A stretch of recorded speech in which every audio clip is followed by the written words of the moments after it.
Sir press वार्ता बुलाई है आज आपने, क्या प्रमुख कारण है इसका? पहले तो आप लोगों का स्वागत है इस वार्ता में आपका स्वागत। विषय ये था कि नवाबगंज में बहुत सारे गौ संरक्षण केंद्र हैं और मैंने ये अक्सर सुनने में आता है कि उसमें इतनी गाय मर गई, उसमें इतनी गाय मर गई। और गाय मरती हैं या गाय का परिवार मरता है तो बुरा तो लगता है।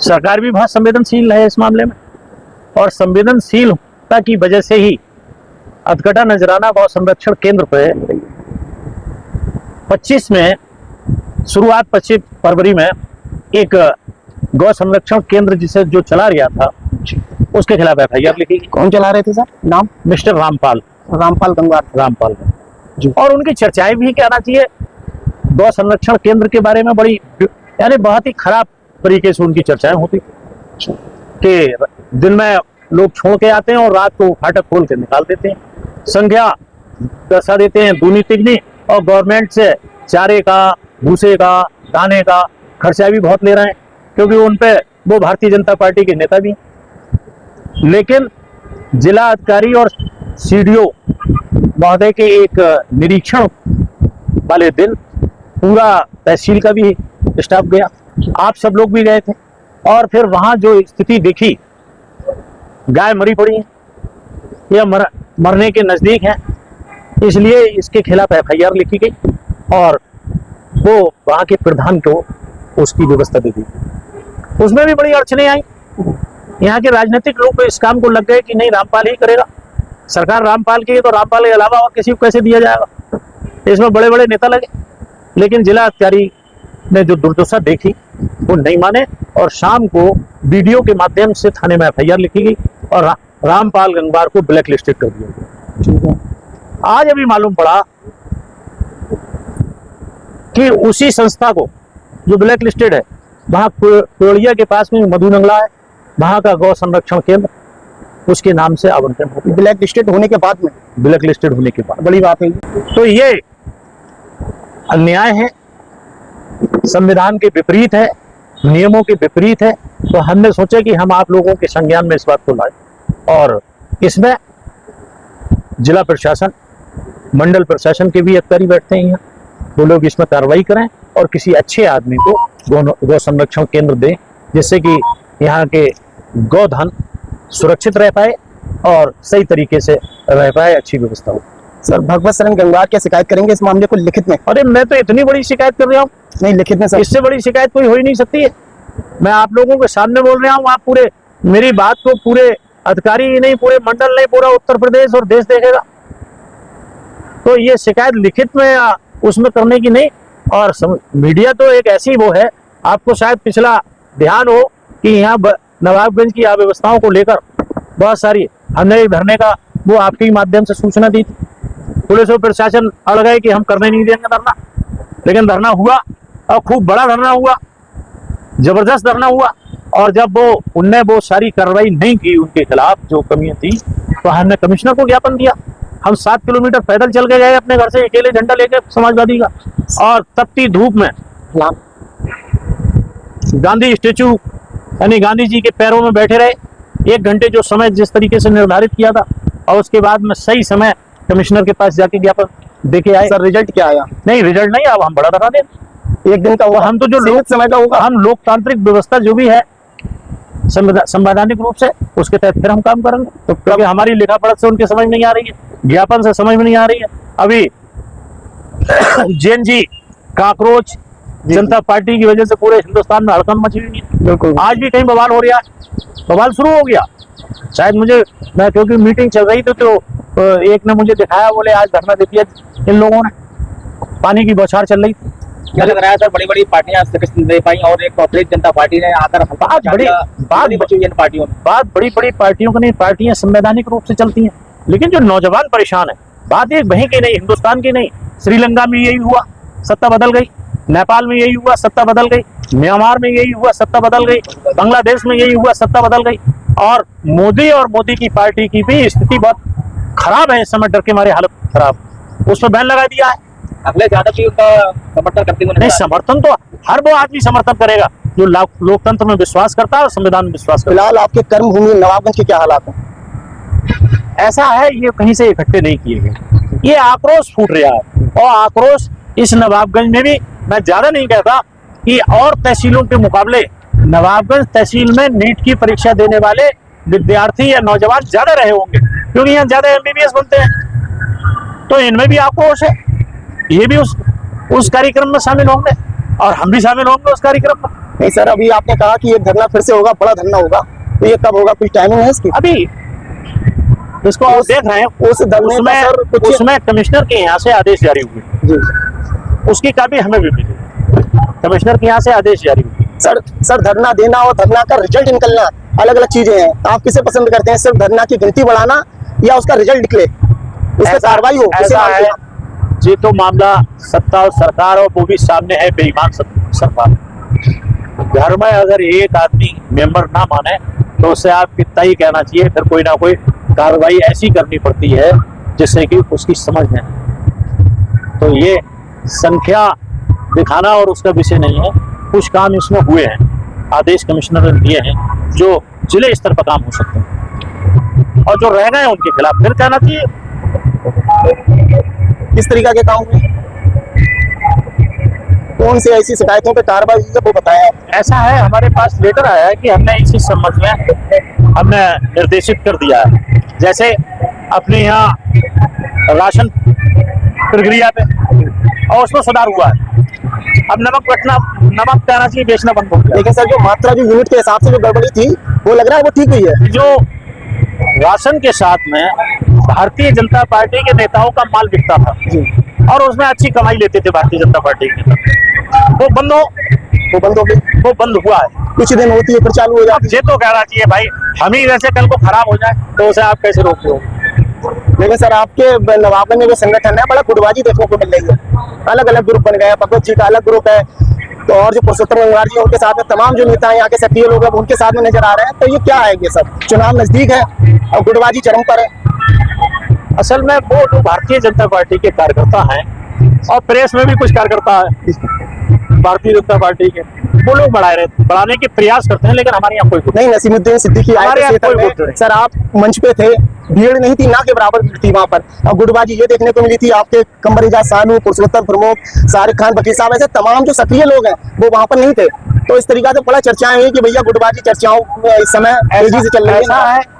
जितनी सीटें थी सब कुर्सी फुल थी, कैमरे में वीडियो बनाई थी लोगों ने बहुत। अरे हमारे पास रखी कहो तो हम अभी दिखवाएं, सारी कुर्सियां फुल थी, लेकिन भाई जो जिसे विरोध करना है वो विरोध करेगा।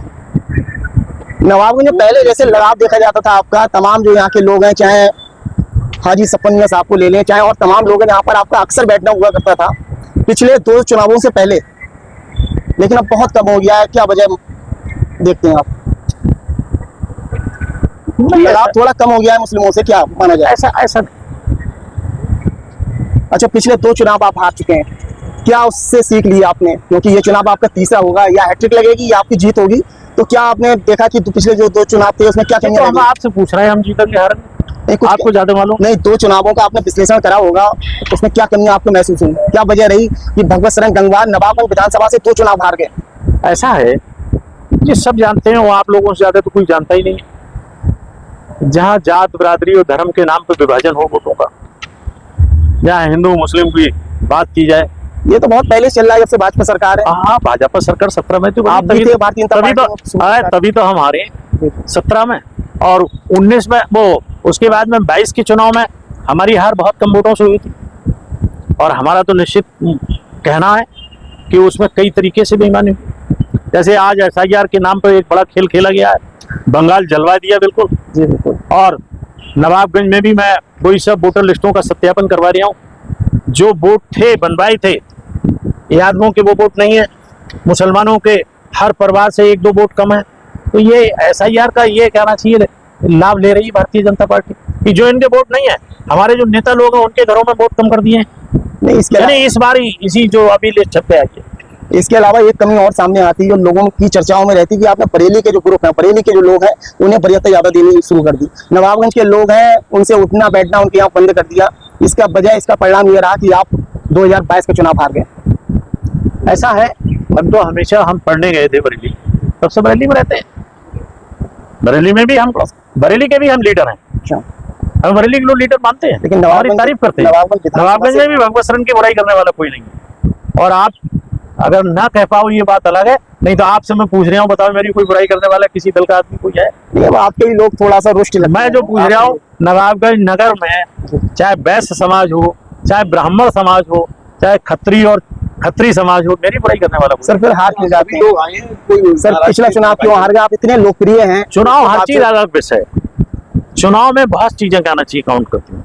या सर ऐसा नहीं ओवर कॉन्फिडेंस रहता है? क्योंकि ना, भगवत शरण गंगवार नवाबगंज क्षेत्र में बहुत बड़ा नाम है, 6 बार विधायक रह चुके हैं, 2 बार मंत्री रह चुके हैं, तो कहीं ये कॉन्फिडेंस तो नहीं है कि ज्यादा ओवर हो जाता हो? मेरे नाम को एआई से खोल के पूछना यही आता है कुछ। क्या आता है।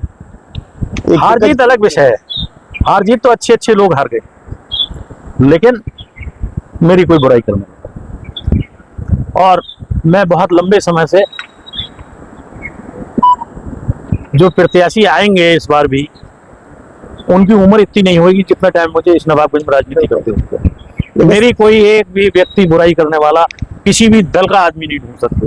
लेकिन इस बार सर फिर से सैला ताहिर जो है उनका नाम चर्चाओं में है अरे कि वो भाई, विधानसभा चुनाव लड़ेंगे। वो तो अब मुस्लिम जो वोट है वो भगवत शरण गंगवार को बहुत पसंद करता है, समाजवादी पार्टी को बहुत पसंद करता है, तो फिर सैला ताहिर के आने से कहीं ऐसा ना हो कि नुकसान हो जाए कहीं भगवत जी को।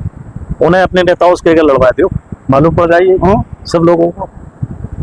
उन्हें अपने नेताओं से कहकर लड़वा दो, वो तो कह तो रहे हैं सबको मालूम पड़ जाएगी वोट कैसे मेरा। लड़ने वो तो यूसुफ अंसारी साहब भी बड़े नेता थे, एक चुनाव लड़ी थी, 38,000 वोट मिले थे उन्हें लगभग। आज वो जमाने की बातें हैं।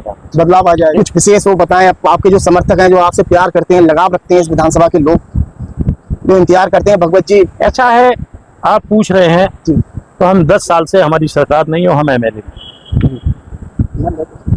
10 साल के अंदर अगर एक अटल आवासीय विद्यालय को हटा दें, एक केवल, तो इस पूरे क्षेत्र में कोई किसी भी तरीके का कोई विद्यालय नहीं बना। हमने जीटीआई खड़ी की थी जिसकी कीमत, बिल्डिंग की कीमत 35.5 करोड़, आज तक इस सरकार ने चालू नहीं की। कितने भतपुरा में डिग्री कॉलेज शुरू हुआ, गवर्नमेंट का ही है, उसमें आज मानक के हिसाब से पढ़ाने वाले नहीं। 7 इंटर कॉलेज हैं, किसी की में भी पूर्ति नहीं हो पाई अध्यापकों को सब्जेक्ट के हिसाब से। एक कन्या इंटर कॉलेज बनवाया, वो भी गवर्नमेंट का है, उसमें भी पूर्ति नहीं है। तो किया क्या है, सड़क नई के नाम पर अगर पूरे क्षेत्र में कोई एक नई सड़क बनवाएगी, जो हमने बनवाई उनकी मरम्मत तो हुई है, वो तो एक सतत प्रक्रिया, जब तक वो सड़कें रहेंगी पूरी। चलिए नवाबगंज से मटकापुर तक ये जो हुआ है चौड़ीकरण, ये भी शायद डॉक्टर एमपी आर्य मैं जो कह रहा हूँ वो बात सुन, इनने कोई नई सड़क नहीं बन पाई, इनमें मरम्मतें हुई है इस सरकार। और उसमें आप मटकापुर से नवाबगंज भी कहना चाहिए जोड़ सकते हो। और जबकि जब मैं पहली बार एमएलए बना था तो बीजामऊ से थोड़े, यानी नवदिया के वहां तक ये सड़क थी, मैंने जुड़वा के इसे मटकापुर से आगे लाई खेड़ा तक लेके गया था। लाई खेड़ा तक सड़क, खाई खेड़ा। तो चाहे बात स्कूल हुई, एक पूरे उत्तर प्रदेश में सबसे ज्यादा स्कूल बंद हुए नवाबगंज, 156, क्योंकि स्कूल ही सबसे ज्यादा नवाबगंज में थे प्राइमरी। लेकिन बात यह है कि इनने 50 का मानक रख दिया, और जहां लड़के हम कह रहे हैं 10 हैं अव्वल में, फर्स्ट में, और उनकी उम्र है 4 साल, 4 साल के वो स्कूल हो गया बंद। अब 3 किलोमीटर वो कैसे करके 4 साल का बेटा जाएगा। इनमें इस बात की चिंता इसलिए नहीं है, ये जानते हैं सब बातें, कि गांव के बेटे बेटियां पढ़ाई लिखाई से दूर रहें, ये लोग फिर उसी हालत में पहुंच जाएं जो देश की आज़ादी से पहले था। क्योंकि इन्हें दर्द है इस बात का कि जिन लोगों पर देश की आज़ादी से पहले जो लोग सत्ता करते थे जमींदार के रूप में, फिर वो जमींदारी के हिसाब से उसी हिसाब से सत्ता करते रहे, और इसीलिए पढ़ाई लिखाई खत्म, सारे नियुक्तियां खत्म, सारे टेस्ट डॉक्टरी के जैसे अभी आउट हो गया, इससे पहले भी आउट हुआ नीट का पेपर। तो ये इनकी एक सोची समझी साजिश है। सिपाहियों की नौकरियां निकली, वो आज तक रिजल्ट नहीं निकले। 25,000 मास्टरों की नियुक्तियों को वो आज तक कई साल बीत गए, रिजल्ट नहीं आया। तो इनका तो काम ही ये है, लोगों को काम मत दो। संविदा पे जैसे एक कर्मचारी, सफाई कर्मचारी को अगर वो गवर्नमेंट की नौकरी करता है तो 40,000 रुपए मिलते, और संविदा पे 8 से 9,000 रुपए में काम करता है। 8-9 हजार में कैसे करके वो अपने बच्चों को पढ़ा लेगा, कैसे माँ बाप का इलाज करा लेगा, कैसे अपने 5-6 लोगों के परिवार को 7-8 हजार 10 हजार में रोटी कैसे करेगा। किसानों का बकाया गन्ने का भुगतान अभी तक नहीं मिला है। सुनीता गंगवार लगातार धरने पर हाँ, कमिश्नर साहब से बात हुई और वहाँ भी हम एक आंदोलन के रूप में गए थे। हमने आश्वासन दिया है कि हम इसे जल्दी व्यवस्था करवाएं। सर विधानसभा और- चुनाव पहले हो रहा है या पंचायत चुनाव, क्या सूचना है आपके पास? ये तो वैसे तो सरकार का काम है, लेकिन सरकार की ये मंशा जग जाहिर होगी, क्योंकि ये तो हर मामले में बेईमानी की बात सोचते हैं। इनने सोचा कि अगर हमने पंचायत पहले करा दी तो हर गांव में 5-6 ग्रुप बढ़ जाएंगे, हिंदू मुस्लिम खत्म हो जाएगी। इसलिए हिंदू मुस्लिम विधानसभा के चुनाव तक बरकरार रखो और 2 ही ग्रुप बना के रखो कि हिंदू और मुसलमान।